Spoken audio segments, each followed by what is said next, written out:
Hi friends, எல்லோருக்கும் வணக்கம். எல்லாம் எப்படி இருக்கிறீங்க? நல்லா இருக்கீங்களா? நான் இங்கே நல்லா இருக்கேன். நீங்களும் நல்லா இருப்பீங்கன்னு நினைக்கிறேன். என்னோடய சேனல் ஃபஸ்ட் டைம் பார்க்குறதா இருந்தால் சப்ஸ்கிரைப் பண்ணிட்டு பாருங்கள். வாங்க வீடியோக்குள்ளே போயிடலாம். இது எப்போ எடுத்த வீடியோனா கிருத்திகை அன்றைக்கி எடுத்த வீடியோ தான்.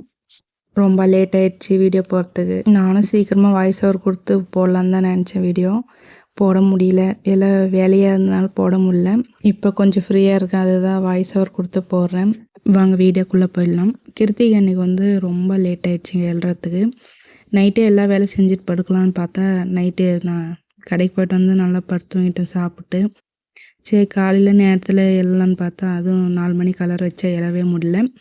அதுக்கு மேலே 6 மணிக்கு எழுந்து டக்குன்னு குளிச்சுட்டு சமைக்க ஆரம்பிச்சிட்டேன். ஏன்னா பசங்க ஸ்கூல் போகிறனால சமைச்சி அவங்களுக்கு சாப்பாடு டிஃபன் எல்லாம் முடிச்சுட்டு அவங்கள ஸ்கூலுக்கு அனுப்பிச்சிட்டு பின்னாடி தான் எல்லா வேலையும் நான் முடிக்க வேண்டியதாகிடுச்சு. ஆடி மாதம்னாவே ஒரு பரபரப்பாக இருக்கும்.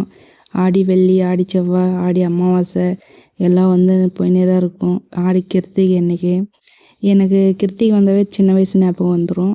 அது சொல்லட்டுங்களா? சின்ன வயசு ஞாபகம் யாருக்கு இல்லாமல் இருக்கும். அது கிருத்திகைனாவே வந்து 5 நாள் விரதம் இருப்பாங்க, காவடி எடுப்பாங்க, அப்புறமா அந்த வேல் குத்துவாங்க, உடம்புலலாம் எலுமிச்சை பழம் கோத்துன்னு போவாங்க. சின்ன வயசுலலாம் அவங்க பின்னாடியே போவோம். எலுமிச்சை பழம் எப்படா விடும் அப்படின்ட்டு அவங்களுக்கு பின்னாடியே போவோம் நாங்கள். அந்த ஞாபகங்கள்லாம் மறக்கவே முடியாது. அந்த கிருத்திகை நாள் வந்து எல்லாருமே உறம்பறைங்க நிறைய பேர் வருவாங்க.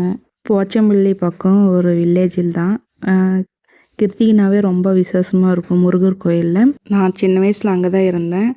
அங்கே இருக்கும்போது நல்லா கொண்டாட்டமாக இருக்கும். அத்தை மாருங்களாம் வருவாங்க, அத்தை பசங்க எல்லாருமே வருவாங்க. வந்தாலும் நல்லா ஜாலியாக விளாடுவோம். அந்த 3 நாளுமே எங்களுக்கு அங்கே கொண்டாட்டமாக தான் இருக்கும். அதுவும் இல்லாமல் அவங்கெல்லாம் லீவ் போட்டு ஒரு 10 நாள் இருந்துட்டு போவாங்க. அப்போ ஜாலியாக இருக்கும். இந்த புளிய மரத்தை பெரிய பெரிய புளிய மரம் இருக்கும் பாருங்கள், கயிறு கட்டின்னு ஊஞ்சல் விளையாடுவோம். மாங்காய் மரத்து மேலே பஸ் விளையாட்டு விளையாடுவோம். எல்லாம் ஜாலியாக இருக்கும். அந்த ஞாபகமெல்லாம் எனக்கு வந்து போயின்னே தான் இருக்கும். இப்போ வரைக்கும் கூட எனக்கு வந்து தான் போகும். அது அன்றைக்கி கிருத்திகை நாள் வந்து எல்லாருக்குமே வந்து சாப்பாடு செய்வாங்க. சாப்பாடு, பாயாசம், வடை எல்லாத்தையும் அப்பள செட்டோடு எல்லாமே பண்ணுவாங்க வீட்டில். அன்றைக்கி விருந்து சாப்பாடு மாதிரி தடபுடலாக இருக்கும். அன்றைக்கி ஈவினிங் வரையும் அந்த ஊரே வந்து நல்லா கொண்டாட்டமாக இருக்கும். அந்த வில்லேஜ் இருக்கிறவங்களாம் அன்பாக பார்த்துப்பாங்க, அன்பாக இருப்பாங்க எல்லாம். ஏன்னா அப்பா எல்லாம் பொண்ணு தான் நான். ஏன்னா எல்லாத்துக்குமே எங்கள் ஃபேமிலியை பொறுத்தவரை எல்லாத்துக்குமே பிடிக்கும் அவங்களுக்கு. வில்லேஜ் இருந்தவங்களாம் ரொம்ப சப்போர்ட்டாக இருப்பாங்க எங்களுக்கு. நான் 11th படிக்கும்போது அந்த ஊரை விட்டு எங்கள் அம்மா வந்துட்டாங்க. ஏன்னா அவங்க அம்மா ஊருக்கே அவங்க போயிட்டாங்க. ஏன்னா அந்த வில்லேஜில் எங்கள் அம்மா ஒண்டியாக இருந்து என்னை வளர்த்த முடியாதுன்ட்டு அவங்க வந்து அம்மா ஊருக்கே கூன் போயிட்டாங்க. அதுக்கு மேலே இருந்தாலும் அம்மா வந்து கூன் போவாங்க, வருஷம்னா கரெக்டாக கூன் போவாங்க கோயிலுக்கு. அதுக்கு மேலே எனக்கு கல்யாணம் பண்ணி கொடுத்துட்டாங்க. கல்யாணம் பண்ணி கொடுத்துட்டு பின்னாடி கூட எங்கள் வீட்டுக்கார் கூன் போவார். நான் சொன்னால் வச்சுக்கோங்க, கரெக்டாக கூன் போவார் அவர். உங்கள்கிட்ட எப்படி சின்ன வயசு ஞாபகம் நான் சொல்லினே இருக்கேன், அந்த மாதிரி எங்கள் வீட்டுக்காரை பிடிச்சி அறுத்துனே இருப்பேன். எனி டைம் சொல்லினே இருப்பேன். இப்போ 2 குழந்த பிறந்து கூட அவங்கள பெரியவங்க ஆகிட்டு பின்னாடி கூட நான் சொல்லினே தான் இருந்தேன். எங்கள் வீட்டுக்கார், ஐயோ எத்தனை டைம் தான் சொல்லுவேன், கல்யாணம் ஆகி 15 வருஷமாக என்கிட்ட சொல்லினே தான் இருக்கிறேன் அப்படின்வாரு. இருந்தாலும் அந்த ஞாபகம் வந்து எப்பவுமே மறக்கவே முடியாது. அந்த அளவு நம்ம சின்ன வயசு ஞாபகங்கள்லாம் அப்பப்போ வந்து போயினே இருக்கும்.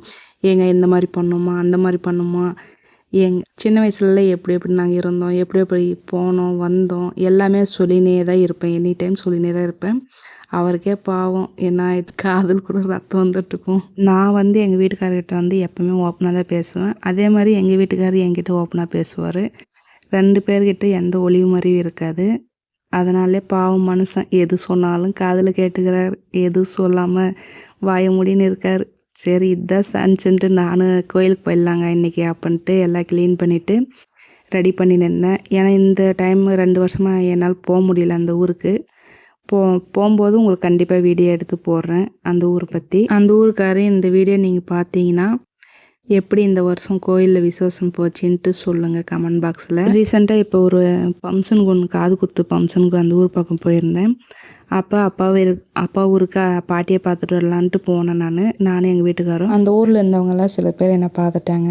அப்புறமா அத்தை மார்க்கிட்டலாம் இவங்க ரமேஷ் பொண்ணான்னு கேட்டாங்க.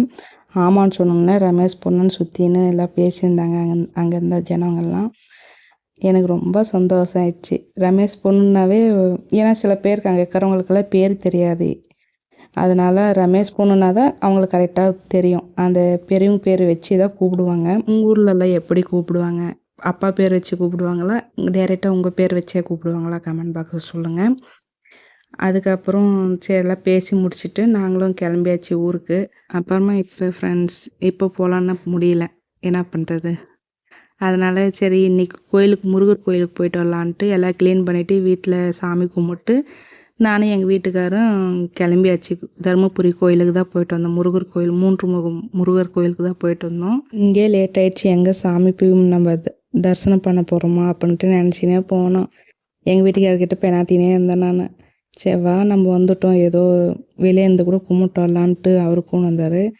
ஆனால் இன்றைக்கி அந்த வண்டியில் போகும்போது கிருத்திகை ஞாபகமே மறந்துட்டேன். ஏன்னா கிருத்திகை நாள் வந்து அங்கே அபிஷேகம் நிறைய அபிஷேகம் நடந்தது. பழங்கள், தயிர், பால், நெய், அப்புறமா தேன் எல்லாமே நிறைய அபிஷேகம் பண்ணாங்க. அது பார்க்க என் கண்ணில் தானாகவே தண்ணி வந்துடுச்சு. நான் வந்து ரொம்ப லேட்டாக போயிட்டுமா கோயில் வந்து சாமியை கும்பிட முடியாதான்னு நினச்சின்னு போனோம்.